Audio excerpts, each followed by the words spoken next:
प्रशासन और कंट्रैक्टर और किसी के काम पे जूं नहीं रही।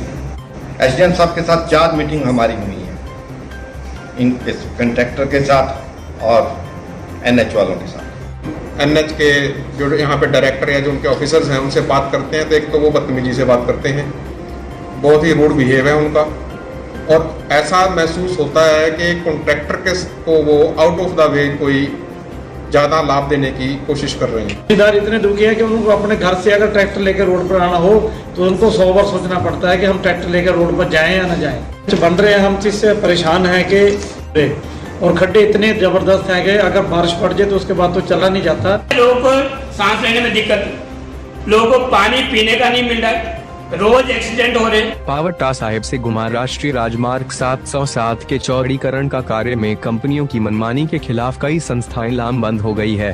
Pawta Sahib chamber of commerce and industry, Sirmaur truck operator union, Sirmaur bus union और anti corruption and crime control ने आरोप लगाए हैं कि चौड़ीकरण का काम कर रही कंपनियों नियम कानून ताक पर रखकर काम कर रही है, जिसकी वजह से समूचे क्षेत्र में लोगों बेहद भारी नुकसान उठाने पड़ रहे हैं। सभी संस्थाओं ने चेतावनी दी है कि यदि जल्द हालात नहीं सुधरे तो यह संस्थाएं स्थानीय पंचायत प्रधानों और लोगों के साथ मिलकर बड़ा आंदोलन शुरू करेंगे। इंडस्ट्री जो है वो भी सरवाइव कर रही है, लेकिन जिस कंडीशन में रोड है, हमारी जो पर्सनल गाड़ियाँ हैं वो और जो हमारे ट्रांसपोर्ट के जो प्रॉब्लम है वो बढ़ती ही दिन दुनी रात चौगुनी रफ्तार से बढ़ रही है। इस वक्त पोजीशन ऐसी है कि थोड़ा सा अगर हम एनएच के जो यहाँ पे डायरेक्टर या जो उनके ऑफिसर्स हैं उनसे बात करते हैं तो एक तो वो बदतमीजी से बात करते हैं, बहुत ही रूड बिहेव है उनका, और ऐसा महसूस होता है कि कॉन्ट्रैक्टर के को वो आउट ऑफ द वे कोई ज़्यादा लाभ देने की कोशिश कर रहे हैं। क्योंकि कहीं पर भी एनएच का टेंडर होता है, ये जिम्मेवारी टेंडर के अंदर रहती है कि पब्लिक को रोड की सुविधा जो है वो ब्लैक मेटल जो है वो ब्लैक कारपेट बिछा के देने की जिम्मेवारी ठेकेदार की वो टेंडर के अंदर रहती है, जहाँ तक हमारी नॉलेज में है। लेकिन पावटा साहिब के अंदर जो है इस प्रकार का कोई भी कार्य ठेकेदार के द्वारा नहीं किया जा रहा। इवन यहाँ तक कि अगर कोई खड्डा हो जाता है उसके अंदर वो बजरी ला के डाल देता है, जिससे कि हमारी गाड़ियों के शीशे जो है, जब ट्रक चलते हैं, बसें चलती हैं और हमारी गाड़ी उनके पीछे चलती है तो वो शीशे के ऊपर लगती है। मेरी खुद की 2 राष्ट्रीय राजमार्ग 707 के चौड़ीकरण के कार्य में शुरू से ही सवाल उठ रहे हैं, मगर यहाँ काम कर रही कंपनियों, स्थानीय प्रशासन और राष्ट्रीय राजमार्ग प्राधिकरण के कान पर जूं तक नहीं रेंग रही है। यहाँ पिछली बरसात में भी लोगों ने गलत डंपिंग की वजह से भारी नुकसान उठाया है और अब वैज्ञानिक ढंग से डंपिंग जारी है। हालांकि राष्ट्रीय राजमार्ग प्राधिकरण और वर्ल्ड बैंक की टीमें भी कार्यों का मुआयना करके गई हैं। काम कर रही कंपनियों को डांट भी लगा चुकी है, लेकिन बावजूद इसके हालात सुधर से नहीं नजर आ रहे हैं। ऐसे में Paonta Sahib chamber of commerce and industry, Sirmaur truck operator union और anti corruption and crime control force ने संयुक्त रूप से कंपनियों, स्थानीय प्रशासन, जिला प्रशासन और राष्ट्रीय राजमार्ग प्राधिकरण की कार्यप्रणाली पर सवाल उठाए हैं। पत्रकार वार्ता में chamber of commerce and industry Paonta Sahib के अध्यक्ष सतीश गोयल ने बताया कि उन्होंने स्थानीय प्रशासन और राष्ट्रीय राजमार्ग के आला अधिकारियों एवं मंत्री नितिन गडकरी कई बार पत्र लिखकर स्थिति से अवगत करवाया है, मगर हैरानी की बात है कि कोई भी अधिकारी और मंत्री यहां काम कर रही कंपनियों की मनमानी पर अंकुश नहीं लगा पा रहा है। चेंबर के अध्यक्ष सतीश गोयल, सिर्म और ट्रक ऑपरेटर संघ के प्रधान बलजीत नागरा और anti corruption and crime control force के प्रदेश अध्यक्ष नाथूराम चौहान ने कहा कि सड़क पर गड्ढे ही गड्ढे हैं, दिन रात धूल होती रहती है, धूल से आसपास के लोग और पशु बीमार हो रहे हैं। टूटी फूटी सड़क पर हर रोज दुर्घटनाएं होती रहती है, मगर मार्ग निर्माण की शर्त होने के बावजूद भी मौजूदा सड़क को ठीक नहीं किया जा रहा है। संस्थाओं के अध्यक्षों ने कहा कि सतुन से आगे हालत बेहद खराब और खतरनाक है। बेतरतीब ढंग से सड़क की कटिंग की जा रही है, सुरक्षा नियमों को ताक पर रखा जा रहा है, गैर कानूनी ढंग से वाहनों को रोका जाता है और अवैज्ञानिक ढंग से बने डंपिंग यार्ड में मलबा डाला जा रहा है, जिससे हजारों पेड़ नष्ट हो गए हैं। कई पेयजल स्कीमें और सिंचाई कूलें टूट गई है। कुछ डंपिंग यार्ड का मलबा खेतों और घरों के समीप ही पहुंच गया है। लोग जान और माल के नुकसान से आशंकित और भयभीत हैं। हैरानी की बात यह है कि बार बार शिकायत करने के बाद भी लोगों की सुनवाई नहीं हो रही है।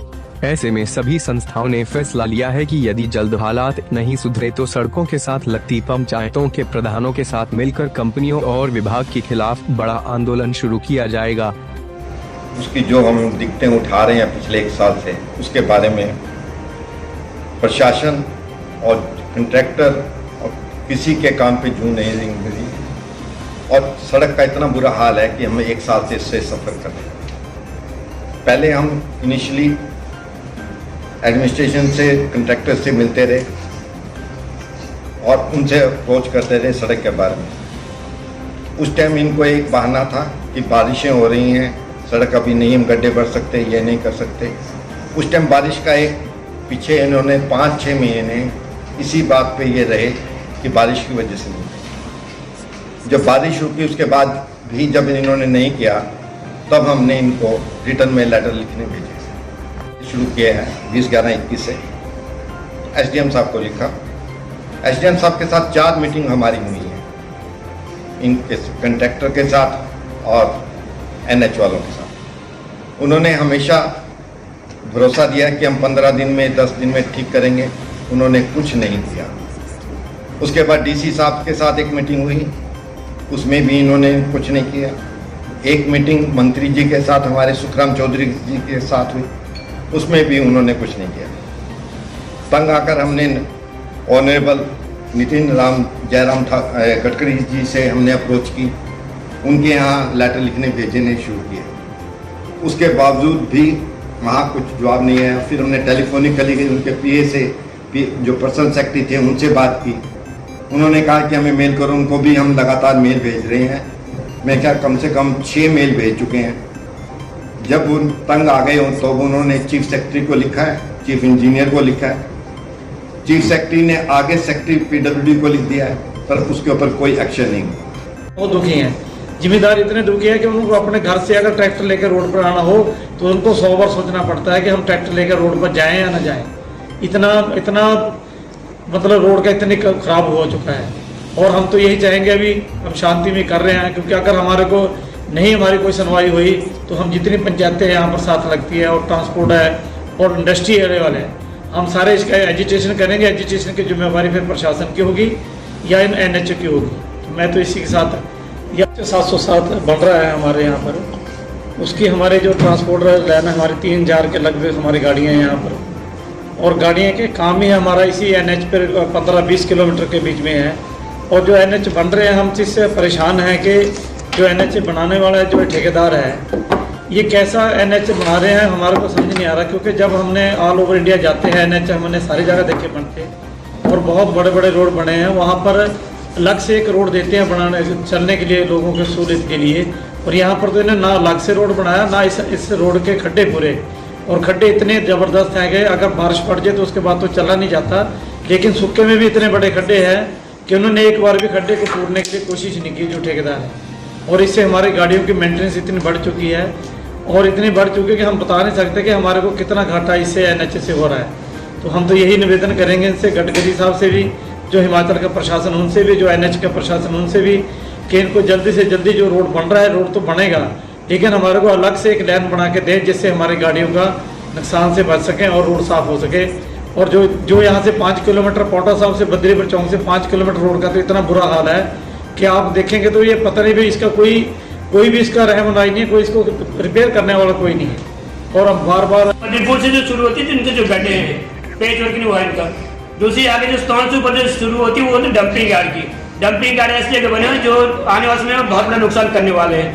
तीसरी समस्या है पीने के पानी की स्रोत की, पीने के पानी की, क्योंकि इनके सारे डंपिंग यार्ड खाले में खड़े उम्र है, जहाँ से पानी आता है लोगों को पीने का पानी मिला, वो आने वाले समय में पीने का पानी बंद हो जाएगा। चौथी समस्या जो पेड़ों की समस्या है, जो वर्ल्ड बैंक ने कहा कि जो ये पेड़ दबाते हैं, एक भी पेड़ दबा नहीं सकते, पेड़ को वहां से उखाड़ के दूसरे के पेड़ लगाइए। इसी बात के 13-14 करोड़ रुपए प्रति किलोमीटर इनको दिया जा रहा है, बाकी किसी बात के। अभी 3 दिन पहले वर्ल्ड बैंक वाले से मिला, उन्होंने भी यही कहा कि डंपिंग यार्ड बिल्कुल वो सारे खराब है, सारे रिजल्ट किए उन्होंने कि गलत जगह पर है। इनको यहाँ तक हिदायत कि वहां से सारा मलबा उठा के किसी और जगह रखा जाए ताकि उससे किसी को नुकसान ना हो। जितने भी पेड़ पौधे का नुकसान हुआ है उसकी तुलना में कईयों गुना अधिक इनको पेड़ लगाने को बोला गया वर्ल्ड बैंक की ओर से। इन्हें ये भी कहा गया कि जल्दी, इसमें देखिए उसने उस दौरान देखा कितना पानी, रात को भी पानी छिड़कते थे, कहीं धूल भी नहीं उड़नी चाहिए। मैंने कहा कि रोड की तो छोड़िए, जहाँ ये कटिंग करते ना बकड़ से, वहां पर भी इनको पानी छिड़कना पड़ता ताकि वहां पर भी धूल ना उड़े। रोड की तो आप ये बात ही नहीं सोचिए कि रोड पे धूल नहीं उड़ा सकते हैं। वर्ल्ड बैंक की टीम जब आई थी तो रात को भी उस समय वो करते थे, रात को पानी डालते थे। मैंने उसमें वीडियो बना रखी, क्योंकि लोग जब उधर से आते थे तो लोग मॉर्निंग वॉक तक सुबह घूमते थे लोग। अब देखिए दिन में नहीं घूम सकते, यहाँ पर सांस लेने में दिक्कत, लोगों को पानी पीने का नहीं मिल रहा है, रोज एक्सीडेंट हो रहे हैं। लगभग 1.5 या 2 दर्जन का अधिक इस रोड पे एक्सीडेंट हो चुका है आज तक। लोग इतने जाने जाने गंवा चुके हैं, क्योंकि सामने गाड़ी कौन चल रही है, इसके आगे पीछे कौन चल रहा है वो दिखता नहीं, और आगे दूसरी गाड़ी को मार देते हैं, जिससे एक्सीडेंट बराबर हो रहे हैं। तीसरा, लोगों को आने वाले समय में पानी बिल्कुल नहीं पीने को मिलेगा।